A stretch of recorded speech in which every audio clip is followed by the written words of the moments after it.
Hi everyone, I'm back, and hey, I want to thank you all who have subscribed to my channel, all 12 of you. So I don't make a lot of videos. I just put up stuff here that I think folks might be interested in. Usually when I can't find something on YouTube, I'll make a video of it, and there's a few videos on this particular guy, and I'll get to that in a minute, but not enough that of how to build them. And what this is a Heathkit IT-11 capacitor bridge, or capacitor checker as they call it. Here's another one. I've got two of them. This is what the front panel looks like. Of course, the rear chassis or the rear cabinet's gone. I've got one of them down here on the floor, and I've got another one up there, and yeah. Well, the story behind this is I bought two of these. I was going to use one as a parts donor. And then I decided that, well, after my OCD really kicked into high gear, I was going to tear this one down and polish up the sub chassis here and make it look nice and put a little bit of a mirror finish on it, as you can see. And then reassemble it. And I did. There's a little bit of, there was some rust on it and whatnot. Not rust, but, corrosion. And cleaned up the potentiometers, applied some deoxide to the controls. The controls were probably the worst. Let me turn them around. This control, as you can see, is a lot better. It looked a lot worse than this. So that one's clean. It's going to get ready for some wires. Just finished building this control with all the resistors. These are all new resistors, including the Allen Bradley ones. And yes, they are good. I've checked them all.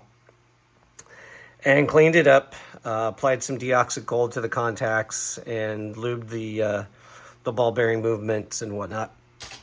So yeah, so that's it. Just a quick video here to show you what the project is for the, well, for the time being, at least for the next few weeks while I finish this up. I don't get a whole lot of time to come out here to the shop and do these, so I just thought I would share these with you and get some video practice in the meantime. And like I said, I don't do a whole lot of these videos. It's just would like to get more familiar with editing and doing more YouTube videos, and hope to bring some more to you guys. I'm a big fan of Heathkit. Like I said, I got two of these. As you look up here, maybe I'll stand up and show you this. At the top of my shelf here, I've got a here's my finger, IT-3117 tube checker, IP32 high voltage power supply. Now that one I did rebuild. The tube checker I just went through and recalibrated and replaced any out of tolerance resistors and any bad caps. The IG-102 signal generator, I just recapped it. I did not rebuild it. But they all work fantastic. I do like Heathkit test equipment. It's great to work on. Their documentation is fantastic. Let's see what else I've got. I think this is an IT-12. IT-12 signal tracer.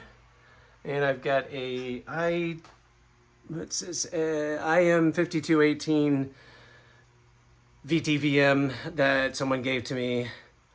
And I'm going to go through that when I get some time. As you can see, I've got one of the B&K 177 VTVMs here. I'm a big fan of their meters, only because of the size of this meter. I really like it. Makes it super easy to read. I ain't getting any younger, so. And then I've got one of the B&K, oh gosh, I can't even see the model 290 VOMs. When I really, really like them a lot. Of course, I do have, where is it? I got a Simpson back there, and I have another Simpson somewhere. Anyhow, I've got some test equipment, and that's it. Just wanted to tell you a little bit about what's going on. I'm not gonna take too much more time, but that's it. Got the Heathkit IT-11. It's under construction. I will bring you along for the ride as best I can. I will bring up some more videos and hopefully share this this journey with you. Okay, well, that's it. Thanks for watching. We'll talk to you soon. Bye-bye.